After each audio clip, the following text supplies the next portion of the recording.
నేను ఎంత బాధ్యతగా ఉన్నాను చెప్పడానికి మీకు చెప్తున్నాను. ఒకటి, మీరు ప్రతి నాయకుడికి బాధ్యత తగ్గించాల్సిన అవసరం ఉంది.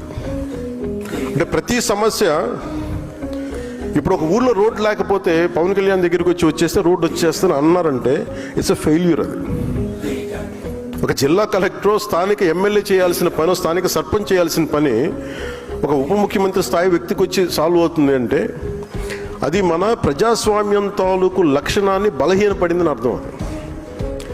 అసలు నా దగ్గరికి రాకుండా ఉండాలంటే ఏం చేయాలన్న దానికి నేను ఆలోచిస్తున్నాను, దానికోసం ప్రయత్నం చేస్తున్నాను.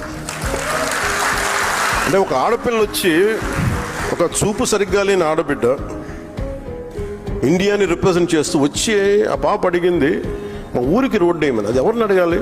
నన్ను కాదు అడగాల్సింది. నిజంగా ఇంపాక్ట్ఫుల్గా గవర్నెన్స్ ఉంటే, అంటే ఇప్పుడు కాదు, ఒక 5 సంవత్సరాలని కాదు, గత దశాబ్దాలుగా మనం ఏం చేస్తున్నామంటే ప్రజాస్వామ్యం తాలూకు స్ట్రక్చర్ని వీకెన్ చేస్తున్నాం. నాయకుడు ఇంపార్టెంట్ అయిపోయాడు, వ్యవస్థను చంపేస్తున్నాం. అది మారాలి. సో దానికి ఏం మారాలి? దాని అల్టిమేట్ ముందు ఏంటి? Correction in democracy. What is a correction in democracy? అంటే accountability in democracy, responsibility in democracy. ఆ చిన్న పదవా పెద్ద పదవా అని కాదు.